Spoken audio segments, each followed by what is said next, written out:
ಎಲ್ಲರಿಗೂ ನಮಸ್ಕಾರ. ನವಚೇತನ ಎಜುಕೇಷನ್ ಚಾನಲ್ಗೆ ಎಲ್ಲರಿಗೂ ಸ್ವಾಗತ. ಇವತ್ತಿನ ಸೆಷನ್ನಲ್ಲಿ ನಾವು ವಿಲೇಜ್ ಅಡ್ಮಿನಿಸ್ಟ್ರೇಟಿವ್ ಆಫೀಸರ್ ಹಾಗೂ PDO ಪರೀಕ್ಷೆಗಳಿಗೆ ಸಂಬಂಧಪಟ್ಟಂತೆ ಗ್ರಾಮ ಪಂಚಾಯಿತಿ ರಚನೆಯ ಕುರಿತಾಗಿ ಕೆಲವೊಂದಿಷ್ಟು ಪ್ರಮುಖ ಅಂಶಗಳನ್ನು ಡಿಸ್ಕಷನ್ ಮಾಡೋಣ. ಇದು ಪತ್ರಿಕೆ 1ರಲ್ಲಿ ಬರುವಂತಹ ಟಾಪಿಕ್ ಆಗಿರುತ್ತೆ. ಇಲ್ಲಿ ನಾನು ಗ್ರಾಮ ಪಂಚಾಯಿತಿ ರಚನೆಯ ಕುರಿತಾಗಿ ಕೆಲವೊಂದಿಷ್ಟು ನಿರೀಕ್ಷಿತ ಪ್ರಶ್ನೋತ್ತರಗಳನ್ನು ಪಟ್ಟಿ ಮಾಡಿದ್ದೀನಿ. ಇದು ಭಾಗ 2 ಆಗಿರುತ್ತೆ. ಭಾಗ 1 ಬಹಳಷ್ಟು ಜನ ನೋಡಿ ಉತ್ತಮ ಪ್ರತಿಕ್ರಿಯೆಯನ್ನು ಕೊಟ್ಟಿದ್ದೀರಿ. ಎಲ್ರಿಗೂ ಕೂಡ ತುಂಬ ಹೃದಯದ ಧನ್ಯವಾದಗಳು. ಇವತ್ತು ಕೂಡ ನಾವು ಕೆಲವೊಂದಿಷ್ಟು ಇಂಪಾರ್ಟೆಂಟ್ ಕ್ವೆಶನ್ಸ್ಗಳನ್ನು ವಿವರಣೆ ಸಮೇತ ನೋಡ್ತಾ ಹೋಗೋಣ. ಇವತ್ತಿನ ಮೊದಲನೆಯ ಪ್ರಶ್ನೆ,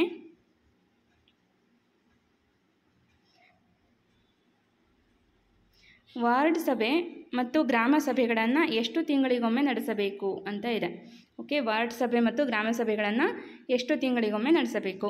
ಆಪ್ಷನ್ 3 ತಿಂಗಳು, 6 ತಿಂಗಳು, 10 ತಿಂಗಳು, 5 ತಿಂಗಳು ಅಂತ ಇದೆ. ನಾವು 6 ತಿಂಗಳಿಗೆ ಒಮ್ಮೆ ವಾರ್ಡ್ ಸಭೆ ಮತ್ತು ಗ್ರಾಮ ಸಭೆಗಳನ್ನು ಕಡ್ಡಾಯವಾಗಿ ನಡೆಸಬೇಕು ಅನ್ನುವಂತಹ ನಿಯಮ ಇದೆ. ಓಕೆ, 6 ತಿಂಗಳಿಗೆ ಒಮ್ಮೆ ವಾರ್ಡ್ ಸಭೆ ಮತ್ತು ಗ್ರಾಮ ಸಭೆಗಳನ್ನು ನಡೆಸಬೇಕಾಗತ್ತೆ. ಸೊ ಇದು ನೆನಪಿರಲಿ. ನೆಕ್ಸ್ಟ್ ಇದಕ್ಕೆ ನಾನು ವಿವರಣೆಯನ್ನು ನೆಕ್ಸ್ಟ್ ಕೊಡ್ತೀನಿ ನಿಮಗೆ. ಓಕೆ, ಈಗ ನೆಕ್ಸ್ಟ್ ನೋಡಿ, 2ನೆಯ ಪ್ರಶ್ನೆ, ಕರ್ನಾಟಕ ಪಂಚಾಯತ್ ರಾಜ್ ಅಧಿನಿಯಮ 1993ರ ಪ್ರಕಾರ ಯಾವೆಲ್ಲ ಹುದ್ದೆಗಳಿಗೆ ಮೀಸಲಾತಿ ನೀಡಲಾಗಿದೆ? ಓಕೆ, PRI ಸಂಸ್ಥೆಗಳಲ್ಲಿ ಯಾವೆಲ್ಲ ಹುದ್ದೆಗಳಿಗೆ ಮೀಸಲಾತಿ ಇದೆ ಅಂತ ಪ್ರಶ್ನೆಯನ್ನು ಕೇಳಿದ್ದಾರೆ. ಸೊ ಆಪ್ಷನ್ ಇಲ್ಲಿ ಅಧ್ಯಕ್ಷ ಹುದ್ದೆಗೆ, ಉಪಾಧ್ಯಕ್ಷ ಹುದ್ದೆಗೆ, ಸದಸ್ಯ ಹುದ್ದೆಗೆ, ಮೇಲಿನ ಎಲ್ಲರಿಗೂ ಅನ್ನೋದು ಸರಿಯಾದ ಉತ್ತರ ಆಗುತ್ತೆ. ಯಾಕಂದರೆ ಕರ್ನಾಟಕ ಪಂಚಾಯತ್ ರಾಜ್ ಅಧಿನಿಯಮ 1993ರ ಪ್ರಕಾರ ಅಧ್ಯಕ್ಷ ಹುದ್ದೆಗೆ, ಉಪಾಧ್ಯಕ್ಷ ಹುದ್ದೆಗೆ ಹಾಗೂ ಸದಸ್ಯರ ಹುದ್ದೆಗೆ ಮೀಸಲಾತಿಯನ್ನು ನೀಡಲಾಗಿದೆ. ನೆಕ್ಸ್ಟ್ 3ನೆಯ ಪ್ರಶ್ನೆ, PRIಗಳಲ್ಲಿ ಅಂದರೆ ಪಂಚಾಯತ್ ರಾಜ್ ಇನ್ಸ್ಟಿಟ್ಯೂಷನ್ ಅಂತ ಹೇಳ್ತೀವಿ. ಸೊ PRIಗಳಲ್ಲಿ ಪರಿಶಿಷ್ಟ ಜಾತಿ ಮತ್ತು ಪರಿಶಿಷ್ಟ ಪಂಗಡಗಳಿಗೆ ಎಷ್ಟು ಪ್ರಮಾಣದ ಮೀಸಲಾತಿಯನ್ನು ನೀಡಲಾಗಿದೆ? ಸೊ ಇಲ್ಲಿ ಆಪ್ಷನ್ 3ನೇ 1ರಷ್ಟು, 5ನೇ 1ರಷ್ಟು ಅವರ ಜನಸಂಖ್ಯೆಯ ಅನುಪಾತಕ್ಕೆ ಅನುಗುಣವಾಗಿ, ಅನಂತರ 10ನೇ 1ರಷ್ಟು ಅಂತ ಇದೆ. ಪರಿಶಿಷ್ಟ ಜಾತಿ ಮತ್ತು ಪರಿಶಿಷ್ಟ ಪಂಗಡಗಳಿಗೇನಿದೆ ಅವರ ಜನಸಂಖ್ಯೆಯ ಅನುಪಾತಕ್ಕೆ ಅನುಗುಣವಾಗಿ ಮೀಸಲಾತಿಯನ್ನು ನೀಡಲಾಗುತ್ತೆ. ಹಾಗಾಗಿ ಇಲ್ಲಿ ಆಪ್ಷನ್ 3 ಸರಿಯಾದಂಥ ಉತ್ತರ. ಓಕೆ, ಅವರ ಜನಸಂಖ್ಯೆಗೆ ಅನುಪಾತಕ್ಕೆ ಅನುಗುಣವಾಗಿ ಮೀಸಲಾತಿಯನ್ನು ನೀಡಲಾಗಿದೆ. ಹಾಗಾದರೆ PRIಗಳಲ್ಲಿ ಮಹಿಳೆಯರಿಗೆ ಮತ್ತು ಹಿಂದುಳಿದ ವರ್ಗದವರಿಗೆ ಎಷ್ಟು ಪ್ರಮಾಣದ ಮೀಸಲಾತಿಯನ್ನು ನೀಡಲಾಗಿದೆ? PRIಗಳಲ್ಲಿ ಮಹಿಳೆಯರಿಗೆ ಮತ್ತು ಹಿಂದುಳಿದ ವರ್ಗದವರಿಗೆ 3ನೇ 1ರಷ್ಟು ಮೀಸಲಾತಿಯನ್ನು ನೀಡಲಾಗಿದೆ. ಪರಿಶಿಷ್ಟ ಜಾತಿ ಮತ್ತು ಪರಿಶಿಷ್ಟ ಪಂಗಡ ಅಂತ ಕೇಳಿದರೆ ಅವರ ಜನಸಂಖ್ಯೆಗೆ ಅನುಗುಣವಾಗಿ ಅನ್ನುವಂತಹ ಉತ್ತರವನ್ನು ಆಯ್ಕೆ ಮಾಡಿ, ಮಹಿಳೆಯರಿಗೆ ಮತ್ತು ಹಿಂದುಳಿದ ವರ್ಗದವರಿಗೆ ಎಷ್ಟು ಪ್ರಮಾಣದ ಮೀಸಲಾತಿಯನ್ನು ನೀಡಲಾಗಿದೆ ಅಂತ ಪ್ರಶ್ನೆ ಆದರೆ 3ನೇ 1ರಷ್ಟು ಮೀಸಲಾತಿಯನ್ನು ನೀಡಲಾಗಿದೆ. ನೆಕ್ಸ್ಟ್ ಈಗ ಇದಕ್ಕೆ ಸಂಬಂಧಪಟ್ಟಂತೆ ವಿವರಣೆಯನ್ನು ನೋಡ್ತಾ ಹೋಗೋಣ. ಕರ್ನಾಟಕ ಪಂಚಾಯಿತಿ ರಾಜ್ ಅಧಿನಿಯಮ 1993ರ ಮುಖ್ಯಾಂಶಗಳು ಏನೆಲ್ಲ ಇದೆ ಅಂದರೆ, ಮೊದಲನೇ ಅಂಶ, ಪಂಚಾಯಿತಿ ರಾಜ್ ವ್ಯವಸ್ಥೆಯಲ್ಲಿ ಏಕರೂಪದ ಮಾದರಿಯನ್ನು 73ನೇ ತಿದ್ದುಪಡಿಯ ಮೂಲಕ ಇಡೀ ದೇಶದಾದ್ಯಂತ ಜಾರಿಗೊಳಿಸಲಾಯಿತು. ಓಕೆ, ಇದನ್ನು ಕಾಯ್ದೆಬದ್ಧವಾಗಿ ಅನುಷ್ಠಾನಗೊಳಿಸಲು ಆಯಾ ರಾಜ್ಯಗಳಲ್ಲಿ ಕಾಯ್ದೆಗಳನ್ನು ರಚಿಸಲಾಯಿತು. ಅದೇ ರೀತಿ ಕರ್ನಾಟಕ ರಾಜ್ಯದಲ್ಲಿ ರಚಿಸಿದ ಕರ್ನಾಟಕ ಪಂಚಾಯತ್ ರಾಜ್ ಅಧಿನಿಯಮ 1993ರ ಮುಖ್ಯಾಂಶಗಳು ಈ ಕೆಳಗಿನಂತಿವೆ.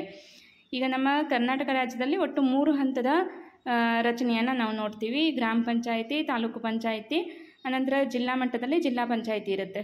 ಓಕೆ, ಚುನಾಯಿತ ಸರ್ಕಾರಗಳನ್ನು ರಚನೆ ಮಾಡಲಾಗುತ್ತೆ ಈ 3 ಹಂತಗಳಲ್ಲಿ. ಅನಂತರ ಕನಿಷ್ಠ 6 ತಿಂಗಳಿಗೊಮ್ಮೆ ವಾರ್ಡ್ ಮಟ್ಟದಲ್ಲಿ ವಾರ್ಡ್ ಸಭೆ, ಗ್ರಾಮ ಪಂಚಾಯಿತಿ ಮಟ್ಟದಲ್ಲಿ ಗ್ರಾಮ ಸಭೆಯನ್ನು ನಡೆಸಬೇಕಾಗತ್ತೆ. ಸೊ ಇದು ಪ್ರಶ್ನೆ ನಿಮಗೆ ನಾನು ಕ್ರಿಯೇಟ್ ಮಾಡಿದ್ದೆ. ಎಷ್ಟು ತಿಂಗಳಿಗೊಮ್ಮೆ ಅಂತ ಅಂದರೆ 6 ತಿಂಗಳಿಗೊಮ್ಮೆ ವಾರ್ಡ್ ಸಭೆ ಮತ್ತು ಗ್ರಾಮ ಸಭೆಗಳನ್ನು ನಡೆಸಬೇಕಾಗತ್ತೆ. ಮೀಸಲಾತಿ ಸೌಲಭ್ಯವನ್ನು ಅಧ್ಯಕ್ಷ, ಉಪಾಧ್ಯಕ್ಷ ಮತ್ತು ಸದಸ್ಯ ಹುದ್ದೆಗಳಿಗೆ ನೀಡಲಾಗಿದೆ. ಪರಿಶಿಷ್ಟ ಜಾತಿ ಹಾಗೂ ಪರಿಶಿಷ್ಟ ಪಂಗಡಗಳಿಗೆ ಅವರ ಜನಸಂಖ್ಯೆಯ ಅನುಪಾತಕ್ಕೆ ಅನುಸಾರವಾಗಿ ಮೀಸಲಾತಿಯನ್ನು ನೀಡಲಾಗುತ್ತೆ. ಮಹಿಳೆಯರಿಗೆ ಎಲ್ಲ ಹಂತಗಳಲ್ಲಿ 3ನೇ 1 ಅಂಶ, ಹಿಂದುಳಿದ ವರ್ಗದವರಿಗೆ 3ನೇ 1 ಅಂಶ ಮೀಸಲಾತಿಯನ್ನು ನೀಡಲಾಗುತ್ತೆ. ಅನಂತರ ರಾಜ್ಯ ಚುನಾವಣಾ ಆಯೋಗವನ್ನು ರಚನೆ ಮಾಡಲಾಗುತ್ತೆ. ರಾಜ್ಯ ಹಣಕಾಸು ಆಯೋಗ ರಚನೆ ಹಾಗೂ ಸ್ಥಳೀಯ ಸರ್ಕಾರಗಳಿಗೆ ಒಟ್ಟು 28 ಇಲಾಖೆಗಳ ಕಾರ್ಯಕ್ರಮಗಳನ್ನು ವಹಿಸಲಾಗಿದೆ. ಪಂಚಾಯತ್ ರಾಜ್ ವ್ಯವಸ್ಥೆಯ ಬಲವರ್ಧನೆಗೆ ಪೂರಕವಾಗಿ ಕರ್ನಾಟಕದಲ್ಲಿ ಯಾವ ಒಂದು ಸಂಸ್ಥೆ ಇದೆ ಅಂದರೆ ಕರ್ನಾಟಕ ಪಂಚಾಯತ್ ಪರಿಷತ್ ರಚನೆ ಮಾಡಲಾಗಿದೆ. ಓಕೆ, ಪಂಚಾಯತ್ ರಾಜ್ ವ್ಯವಸ್ಥೆಯ ಬಲವರ್ಧನೆಗಾಗಿ ಪೂರಕವಾಗಿ ನಾವು ನಮ್ಮ ರಾಜ್ಯದಲ್ಲಿ ಕರ್ನಾಟಕ ಪಂಚಾಯತ್ ಪರಿಷತ್ತನ್ನು ರಚನೆ ಮಾಡ್ಕೊಂಡಿದ್ದೀವಿ. ಸೊ ಇದಿಷ್ಟು ಪ್ರಮುಖ ಅಂಶಗಳಾಗಿತ್ತು. ಇದರ ಮೇಲೆ ಯಾವ ರೀತಿ ಪ್ರಶ್ನೆಗಳನ್ನು ಕೇಳ್ಬೋದು ಅನ್ನೋದನ್ನು ನಿಮಗೆ ಹಿಂದಿನ 2-3 ಪ್ರಶ್ನೆಗಳಲ್ಲಿ ತಿಳಿಸಿದ್ದೀನಿ. 5ನೆಯ ಪ್ರಶ್ನೆ, ಎಷ್ಟು ಜನಸಂಖ್ಯೆಗೆ ಒಂದರಂತೆ ಗ್ರಾಮ ಪಂಚಾಯಿತಿ ರಚನೆಯಾಗಿದೆ? ಅಂದರೆ ನಾವು ಎಷ್ಟು ಜನಸಂಖ್ಯೆ ಇದ್ದರೆ ಒಂದು ಗ್ರಾಮ ಪಂಚಾಯಿತಿಯನ್ನು ರಚನೆ ಮಾಡ್ಬೋದು ಅನ್ನೋದು ಪ್ರಶ್ನೆಯ ಅರ್ಥ ಆಗಿರುತ್ತೆ. ಸೊ ಇಲ್ಲಿ ಆಪ್ಷನ್ಸ್: ಪ್ರತಿ 6,000ದಿಂದ 7,000 ಜನಸಂಖ್ಯೆಗೆ ಒಂದರಂತೆ ಗ್ರಾಮ ಪಂಚಾಯಿತಿ ರಚನೆಯಾಗಿದೆ. 2ನೇ ಆಪ್ಷನ್, ಪ್ರತಿ 3,000ದಿಂದ 7,000 ಜನಸಂಖ್ಯೆಗೆ ಒಂದರಂತೆ ಗ್ರಾಮ ಪಂಚಾಯಿತಿ ರಚನೆಯಾಗಿದೆ. ಇನ್ನು ನೆಕ್ಸ್ಟ್ 3ನೇ ಆಪ್ಷನಲ್ಲಿ ಪ್ರತಿ 5,000ದಿಂದ 7,000 ಅಂತ ಇದೆ. 4ನೇ ಆಪ್ಷನ್ನಲ್ಲಿ ಪ್ರತಿ 4,000ದಿಂದ 7,000 ಜನಸಂಖ್ಯೆ ಅಂತ ಇದೆ. ಸೊ ಇಲ್ಲಿ ಸರಿಯಾದಂಥ ಉತ್ತರ ಆಪ್ಷನ್ 3, ಪ್ರತಿ 5,000ದಿಂದ 7,000 ಜನಸಂಖ್ಯೆಗೆ ಒಂದರಂತೆ ಗ್ರಾಮ ಪಂಚಾಯಿತಿಯನ್ನು ರಚನೆ ಮಾಡ್ಬೋದು. ಓಕೆ, 5,000ದಿಂದ 7,000 ಜನಸಂಖ್ಯೆ ಇರಲೇಬೇಕು ಅನ್ನುವಂಥ ನಿಯಮ ಇದೆ. ನೆಕ್ಸ್ಟ್ 6ನೆಯ ಪ್ರಶ್ನೆ, ಮಲೆನಾಡು ಹಾಗೂ ಗುಡ್ಡಗಾಡು ಜಿಲ್ಲೆಗಳಲ್ಲಿ ಎಷ್ಟು ಜನಸಂಖ್ಯೆಗೆ ಕಡಿಮೆ ಇಲ್ಲದಂತೆ ಗ್ರಾಮ ಪಂಚಾಯಿತಿಗಳು ರಚನೆ ಆಗಬೇಕು ಅಂತ ಪ್ರಶ್ನೆ ಇದೆ. ಸೊ ಇಲ್ಲಿ ಎಷ್ಟು ಜನಸಂಖ್ಯೆ ಅಂತ ಅಂದರೆ ಆಪ್ಷನ್ಸ್ ಏನು ಕೊಟ್ಟಿದ್ದಾರೆ, 2,000, 2,500, 3,000, 3,500 ಅಂತ ಇದೆ. ಸರಿಯಾದಂಥ ಉತ್ತರ 2,500.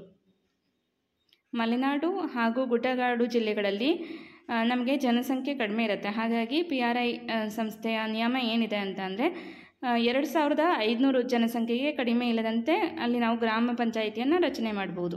ಓಕೆ, ಸೊ ಮಲೆನಾಡು ಮತ್ತು ಗುಡ್ಡಗಾಡು ಜಿಲ್ಲೆಗಳಲ್ಲಿ ಎಷ್ಟು ಜನಸಂಖ್ಯೆ ಇರಬೇಕು ಅಂದರೆ 2,500 ಜನಸಂಖ್ಯೆ ಇರಲೇಬೇಕು. ವಿವರಣೆಯನ್ನು ನೋಡೋಣ. ಪ್ರತಿ 5,000ದಿಂದ 7,000 ಜನಸಂಖ್ಯೆಗೆ ಒಂದರಂತೆ ಗ್ರಾಮ ಪಂಚಾಯಿತಿ ರಚನೆಯಾಗಿದೆ. ಸೊ ಒಂದು ಗ್ರಾಮ ಪಂಚಾಯಿತಿ ಅಂದರೆ ಇತರೆ ಸ್ಥಳಗಳಲ್ಲಿ ನಾನು ಹೇಳ್ತಿರೋದು 5,000ದಿಂದ 7,000 ಜನಸಂಖ್ಯೆ ಇದ್ದರೆ ಅಲ್ಲಿ ನಾವು ಒಂದು ಗ್ರಾಮ ಪಂಚಾಯಿತಿಯನ್ನು ರಚನೆ ಮಾಡ್ಬೋದು. ಆದರೆ ಮಲೆನಾಡು ಮತ್ತು ಗುಡ್ಡಗಾಡು ಜಿಲ್ಲೆಗಳಲ್ಲಿ ಜನಸಂಖ್ಯೆ ಕಡಿಮೆ ಇರೋದರಿಂದ ಅಲ್ಲಿ ನಿಗದಿ ಮಾಡಿದಂತಹ ಜನಸಂಖ್ಯೆ ಎಷ್ಟು ಅಂದರೆ 2,500 ಜನಸಂಖ್ಯೆಗೆ ಕಡಿಮೆ ಇಲ್ಲದಂತೆ ಗ್ರಾಮ ಪಂಚಾಯಿತಿಗಳು ರಚನೆಯಾಗಿದೆ. ಅವಶ್ಯಕತೆ ಎಂದು ಕಂಡು ಬಂದಲ್ಲಿ ಗ್ರಾಮ ಕೇಂದ್ರ ಸ್ಥಳದಿಂದ 5 ಕಿಲೋಮೀಟರ್ ಸುತ್ತಳತೆ ಪ್ರದೇಶವನ್ನು ಸಹ ಗ್ರಾಮ ಪಂಚಾಯಿತಿ ವ್ಯಾಪ್ತಿ ಎಂದು ಪರಿಗಣಿಸಬಹುದಾಗಿದೆ. ಓಕೆ, ಸೊ ಈಗ ನಮಗೆ ನಾರ್ಮಲ್ ಆಗಿ ಗ್ರಾಮ ಪಂಚಾಯಿತಿ ರಚನೆ ಆಗಬೇಕು ಅಂದರೆ ಅಲ್ಲಿ 5,000ರಿಂದ 7,000 ಇರಬೇಕು. ಆದರೆ ಮಲೆನಾಡು ಮತ್ತು ಗುಡ್ಡಗಾಡು ಪ್ರದೇಶಗಳಲ್ಲಿ 2,500 ಜನಸಂಖ್ಯೆ ಇರಲೇಬೇಕು. 7ನೆಯ ಪ್ರಶ್ನೆ, ಎಷ್ಟು ಜನಸಂಖ್ಯೆಗೆ ಒಬ್ಬರಂತೆ ಗ್ರಾಮ ಪಂಚಾಯಿತಿ ಸದಸ್ಯರನ್ನು ಆಯ್ಕೆ ಮಾಡಬೇಕಿದೆ? ಈಗ ನಾವು ಒಬ್ಬ ಗ್ರಾಮ ಪಂಚಾಯಿತಿ ಸದಸ್ಯರನ್ನು ಆಯ್ಕೆ ಮಾಡಬೇಕು ಅಂದರೆ ಎಷ್ಟು ಜನರಿಗೆ ಒಬ್ಬ ಸದಸ್ಯರನ್ನು ಆಯ್ಕೆ ಮಾಡಬೇಕು ಅಂತ ಕೇಳಿದ್ದಾರೆ. ಸೊ ಇಲ್ಲಿ ಆಪ್ಷನ್ 500, 300, 400, 700 ಅಂತ ಇದೆ. ಸರಿಯಾದಂಥ ಉತ್ತರ ಆಪ್ಷನ್ 3, 400. 400 ಜನಸಂಖ್ಯೆಗೆ ಒಬ್ಬರಂತೆ ಗ್ರಾಮ ಪಂಚಾಯಿತಿ ಸದಸ್ಯರನ್ನು ಆಯ್ಕೆ ಮಾಡಬೇಕು. ನೆಕ್ಸ್ಟು 8ನೆಯ ಪ್ರಶ್ನೆ, ತಾಲೂಕಿನ ಜನಸಂಖ್ಯೆಯಲ್ಲಿ ಎಷ್ಟು ಜನಸಂಖ್ಯೆಗೆ ಒಬ್ಬ ತಾಲೂಕು ಪಂಚಾಯಿತಿ ಸದಸ್ಯರನ್ನು ಆಯ್ಕೆ ಮಾಡಬೇಕಿದೆ? ಸೊ ಈಗ ಗ್ರಾಮ ಪಂಚಾಯಿತಿ ಸದಸ್ಯರನ್ನು ಆಯ್ಕೆ ಮಾಡಬೇಕು ಅಂತ ಅಂದರೆ 400 ಜನಸಂಖ್ಯೆಗೆ ಒಬ್ಬರಂತೆ ನಾವು ಗ್ರಾಮ ಪಂಚಾಯಿತಿ ಸದಸ್ಯರನ್ನು ಆಯ್ಕೆ ಮಾಡ್ತೀವಿ. ಅದೇ ರೀತಿಯಾಗಿ ಎಷ್ಟು ಜನಸಂಖ್ಯೆಗೆ ಒಬ್ಬರಂತೆ ನಾವು ತಾಲೂಕು ಪಂಚಾಯಿತಿ ಸದಸ್ಯರನ್ನು ಆಯ್ಕೆ ಮಾಡ್ತೀವಿ ಅಂತ ಪ್ರಶ್ನೆ ಇದೆ. ಇಲ್ಲಿ ಸರಿಯಾದಂತಹ ಉತ್ತರ 10,000. ಆಪ್ಷನ್ 4, 10,000 ಅನ್ನೋದು ಸರಿಯಾದಂಥ ಉತ್ತರ ಆಗುತ್ತೆ. ನೆಕ್ಸ್ಟು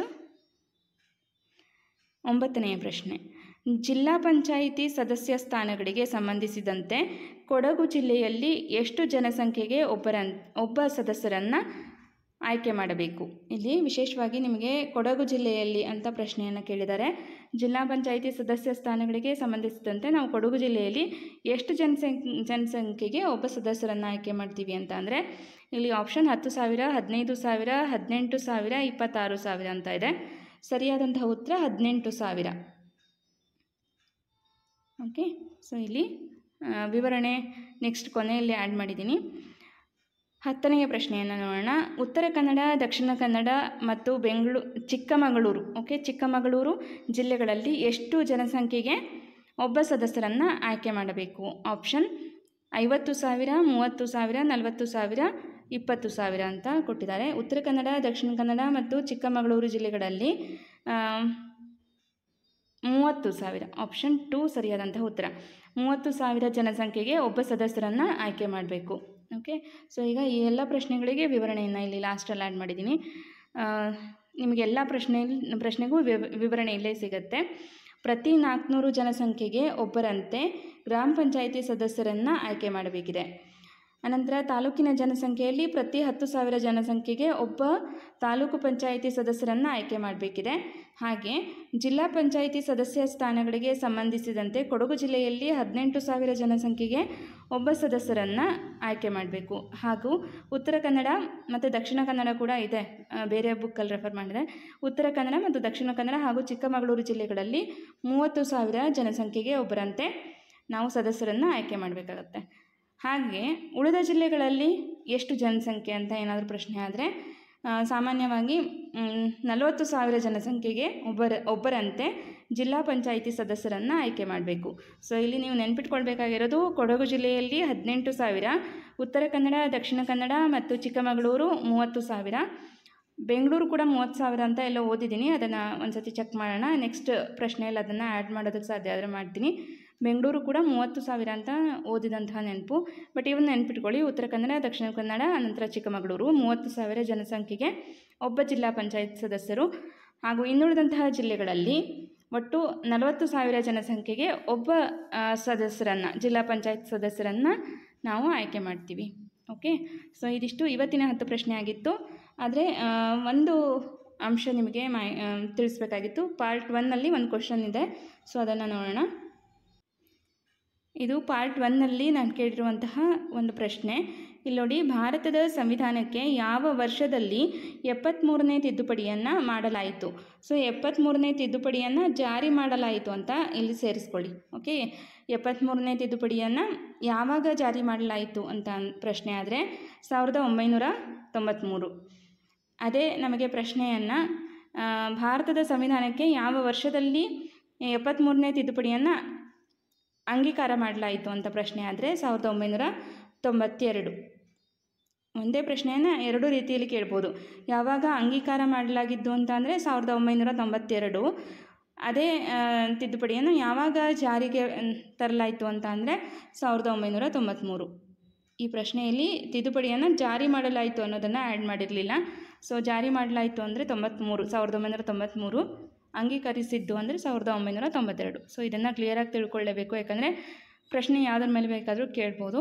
ಓಕೆ, ನೆಕ್ಸ್ಟು ಇನ್ನೊಬ್ಬರು ಕಮೆಂಟ್ ಮಾಡಿದರು, ಈ ಒಂದು ಡೇಟಲ್ಲಿ ಗ್ರಾಮ ಸ್ವರಾಜ್ಯ ಎಂಬ ಪದವನ್ನು ಯಾವಾಗ ಸೇರ್ಪಡೆ ಮಾಡಲಾಯಿತು ಅಂತ. ಇದಕ್ಕೂ ಕೂಡ ಸರ್ಚ್ ಮಾಡಿದೆ. ಒಬ್ಬರು ಕಮೆಂಟ್ ಮಾಡಿರೋದು ಏನು ಅಂದರೆ 25/2/2015 ಆಗಬೇಕಿತ್ತು ಮೇಡಮ್ ಅಂತ. ಬಟ್ ನಾನು ಓದಿರೋ ಪುಸ್ತಕದಲ್ಲಿ 2016 ಅಂತಲೇ ಇದೆ.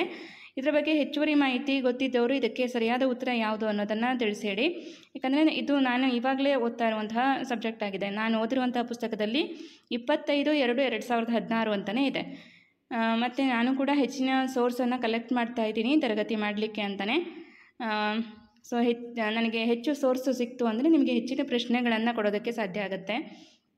ಓಕೆ, ಸೊ ಈಗ ನಿಮ್ಮ ತಯಾರಿ ಬೇರೆ ಬೇರೆ ವಿಷಯಗಳಿಗೆ ಸಂಬಂಧಪಟ್ಟಂತೆ ಈಗ ನಿಮಗೆ ಸಂವಿಧಾನದ ಮೇಲೆ, ಭೂಗೋಳಶಾಸ್ತ್ರದ ಮೇಲೆ ಪ್ರಶ್ನೆ, GK, ಕರೆಂಟ್ ಅಫೇರ್ಸ್ ಮೇಲೆ ಪ್ರಶ್ನೆ ಇರುತ್ತೆ. ಸೆಕೆಂಡ್ ಪೇಪರಲ್ಲಿ ಕನ್ನಡ, ಇಂಗ್ಲೀಷ್, ಕಂಪ್ಯೂಟರ್ ಮೇಲೆ ಪರೀಕ್ಷೆ ಇರುತ್ತೆ. ಸೊ ಅದೆಲ್ಲದಕ್ಕೂ ಕೂಡ ಅಭ್ಯಾಸವನ್ನು ಚೆನ್ನಾಗಿ ಮಾಡಿ ಮತ್ತು ಸಮಯವನ್ನು ವ್ಯರ್ಥ ಮಾಡಬೇಡಿ. ಯಾಕಂದರೆ 1 ನಿಮಿಷದಲ್ಲಿ ನೀವು ಒಂದು ಪ್ರಶ್ನೆಯನ್ನು ಓದ್ಬೋದು. ಅದೇ ಒಂದು ಪ್ರಶ್ನೆ ನಿಮಗೆ ನೆಕ್ಸ್ಟ್ ಎಕ್ಸಾಮ್ಸ್ಗೆ ಸಹಾಯ ಆಗ್ಬೋದು. ಹಾಗಾಗಿ ಸಮಯವನ್ನು ವ್ಯರ್ಥ ಮಾಡದೆ ಅಭ್ಯಾಸವನ್ನು ಮಾಡಿ. ಮತ್ತು ಇವತ್ತಿನ ತರಗತಿಯ ಬಗ್ಗೆ ನಿಮ್ಮ ಅಭಿಪ್ರಾಯ, ಅನಿಸಿಕೆಯನ್ನು ಕಮೆಂಟ್ ಮಾಡಿ ತಿಳಿಸಿ. ಹಿಂದಿನ ತರಗತಿಗೆ ಒಳ್ಳೆಯ ಪ್ರತಿಕ್ರಿಯೆಯನ್ನು ವ್ಯಕ್ತಪಡಿಸಿದಿರಿ. ನಿಮ್ಮ ಎಲ್ಲರ ಕಮೆಂಟ್ಗಳನ್ನು ಓದಿ ಬಹಳ ಖುಷಿಯಾಯಿತು. ಸೊ ನಿಮ್ಮ ಸಹಕಾರ ಇದೇ ರೀತಿ ಇರಲಿ ಅಂತ ಹೇಳ್ತಾ ಇವತ್ತಿನ ಈ ತರಗತಿಯನ್ನು ಇಲ್ಲಿಗೆ ಎಂಡ್ ಮಾಡ್ತಾ ಇದ್ದೀನಿ. Thank you all.